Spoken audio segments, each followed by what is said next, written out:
mas eu estava dando uma de Lula. E por falar em Lula, eu quero compartilhar com vocês, galera, essa reportagem aqui que o deputado Carlos Jordi trouxe. Presta atenção nisso. Olha, de parabéns, Davi Alcolumbre e Hugo Mota. Não tem que fazer nada mesmo, nada. Qual foi o risco que a democracia brasileira correu no dia 8 de janeiro de 2023? Zero. Não houve risco para a democracia em 8 de janeiro de 2023. Não houve. Houve algo inaceitável. A gente está discutindo hoje, nesse momento, a extensão das penas, né? Se está certo, se não está certo. As pessoas tinham que ser punidas, não pode fazer o que fizeram. Agora, dizer que ali o que estava acontecendo era um golpe de Estado, não, para. O Lula não estava lá e tomou as medidas necessárias. O presidente da Câmara não estava lá, era o Arthur Lira, e tomou as medidas necessárias. O presidente do Senado tomou as medidas necessárias. O Supremo Tribunal Federal não tinha ninguém lá também, nenhum dos ministros. Os prédios não podem se confundir com as instituições. Não. Aliás, o Brasil confunde, porque a gente tem algumas instituições que não passam de prédios, porque não exercem o seu poder como deveriam exercer. Mas não dá para dizer que houve um risco e que, de repente, no dia 9, no dia seguinte, a gente podia amanhecer com o sujeito vestido de Napoleão mandando no Brasil. Não houve esse risco. Não houve. No dia 8, não aconteceu isso. Agora, ficar faturando isso é uso eleitoral. O presidente da República quer fazer uso eleitoral, faz. Agora o Supremo Tribunal Federal ficar fazendo exploração política do 8 de janeiro, vai ter manifestação, vai ter ato, vai ter discursinho de ministro do Supremo sobre o 8 de janeiro. Isso é absurdo. Vencemos o quê? Foi o dia em que a segurança pública do Distrito Federal e do governo federal fracassaram, como em outras vezes não fracassaram, para conter uma turba que não poderia ter se aproximado dos prédios públicos. Isso não tem nada a ver com o julgamento de Jair Bolsonaro. Nada a ver com o julgamento de Jair Bolsonaro.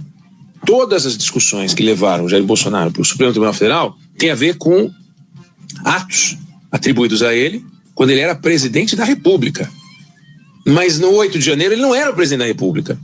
Não tem sentido, quer dizer, ele montou o golpe para o dia 8 de janeiro, sabe? Isso aí é patético. Aquela moça do batom, e a gente vê o Alexandre de Moraes falando sobre isso, a gente vê os ministros falando sobre isso. O 8 de janeiro não é isso, não é isso. Definitivamente não é isso. Então, vamos fazer, vamos explorar, não tem como evitar, vai fazer o quê, né? Vocês viram que mudou, está mudando, parte da imprensa está reconhecendo aquilo que a gente sempre falou para vocês. E vocês me viram aqui, né? Eu estava mexendo enquanto vocês estavam vendo o vídeo ou escutando aqui. Parte da imprensa começou a falar aquilo que nós sempre falamos. Foi patético hoje o que o Lula fez. O veto ao PL da dosimetria foi patético. E ele está se voltando cada vez mais para a esquerda. A saída do Lula é a esquerda. Por quê? Porque ele não consegue mais segurar o centro. O centro não quer mais saber dele. Os dois caciques do centro, que são os presidentes das casas, Hugo Mota e Davi Alcolumbre, não compareceram à cerimônia. E aí, os jornalistas agora, que estavam quietos, que não falavam, as empresas que não mostravam, agora começaram a mostrar que o golpe foi uma farsa. Isso está muito nítido, na minha opinião. Está muito nítido, na minha opinião. Não, eu estou aqui em live. Beijo. Alana aqui, perguntando se já tinha terminado. Então, nós estamos diante agora de uma situação muito favorável à direita. Olha só, esta matéria que trata ainda do mesmo tema, que eu vou colocar aqui para vocês. Olha a esperança, da onde eles estão depositando esperança. Olha só, vou fechar aqui. A matéria de Igor Gadelha, do Metrópole, saiu às 13 horas e 21 minutos. Hoje à tarde, governo aposta no Senado para manter veto ao PL da dosimetria. Líderes de Lula dizem que esperança para manter veto do PL da dosimetria será virar votos de senadores que votaram pelo texto. Aqui, ó. E aqui vem toda a reportagem. Por que eu coloquei essa manchete aqui para vocês hoje, agora, enquanto a gente está fazendo essa live aqui, para dizer dessa pataquada do 8 de janeiro, que flopou. O evento flopou, não tinha ninguém.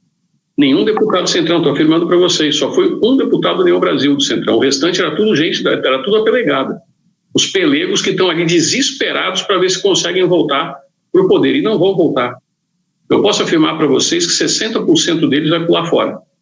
Mas vai ter os 40% de jumento que vai votar em um ou outro. Se a esperança deles é no Senado, a situação está feia. Por que ele está falando de esperança no Senado? Eu vou pegar aqui os dados para vocês. Eu fiz questão, enquanto ali estava fazendo lá, de pegar os dados, não tenho como guardar tudo na cabeça. A Câmara dos Deputados tem 513 deputados. A regra é a maioria simples, né? Não existe um número fixo. Depende do número de pessoas que vão estar presentes. Olha só, o PL da dosimetria foi aprovado por 291 votos, ou seja, mas sobrou e muito margem. Precisaria aqui exatamente de 257 votos. Teve 291. Então tem uma margem enorme aí de deputados que votaram. Aí depois vem no Senado Federal um total de 81 senadores. Regra, a maioria simples. Com o plenário cheio, se tiver os 81 senadores, precisa de 41 votos. E o PL da dosimetria foi aprovado com 48 votos. E o desespero deles é tentar convencer 8 senadores que votaram a favor mudarem o voto. E qual a arma que vocês acham que eles vão usar para tentar fazer isso? Eu sei que vocês são inteligentes. Qual a arma que eles vão tentar usar para reverter o voto de 7 senadores e, obviamente, vão buscar no Centrão, né, a base de apoio do Bolsonaro? Entenderam por que o desespero dele está grande? Porque se tiver 41, tchau, acabou a festa. E esses senadores, 2/3 deles, estão no sal, porque eles podem até receber dinheiro, fazer uma coisa ou outra. Aqueles que eram para votar contra a dosimetria já votaram. Não teve surpresa. Então, esses senadores que estão indo para a linha de frente, os 41, que nós precisamos, nós temos que monitorar. Quais serão os 48? E temos que pressionar e ficar de olho, e pressão em cima de pressão. Por isso que eles estão apavorados. Porque para você chegar num senador, a questão muda de figura. E 2/3 dos senadores têm que voltar. Então, aqueles que estão indecisos, é aonde nós temos que trabalhar, porque na Câmara eles não têm condições de reverter, eles já abriram o bico. Mas no Senado é a esperança deles. Mas não é fácil você arrancar 8 senadores, o voto de 8 senadores. Não é fácil. Ainda mais quando o presidente da Casa, o Davi Alcolumbre, e o presidente da Câmara dos Deputados estão a favor do projeto e lutando pelo projeto. Então o Lula se voltou contra o Congresso mais uma vez. Por quê? Porque ele já sabe que não tem voto no Congresso. A imprensa sabe disso, mas não vai passar isso para vocês. Isso é só o começo do fim. E a gravata vermelha, Cleber, que você falou que ele voltou para a base, o que isso tem a ver com tudo isso? Tem a ver que o fato de não ir nenhum parlamentar, nem do Senado, nem da Câmara, nenhum parlamentar, nem do Senado, nem da Câmara, do Centrão, compareceu a esse evento hoje, do 8 de janeiro. Nenhum. E nós temos que lembrar que o Flávio Bolsonaro é senador. E ele é pré-candidato à presidência da República. Para disputar com essa figura aí, ó. Com o fofão aí que vocês acabaram de ver, a bochecha do fofão. O pessoal colocou o Butoque. Se colocasse o Butoque, estava com a pele esticada. Né? Parecendo a Dercy Gonçalves. Não. Ele está com as bochechas assim, bochecha de quem bebeu e caiu na sarjeta. Prestem atenção nisso que eu vou dizer para vocês agora. Este ato de hoje foi extremamente importante para vocês verem aquilo que nós estávamos falando para vocês, que as pesquisas internas dos partidos, e veja que nem o povo do Kassab estava presente,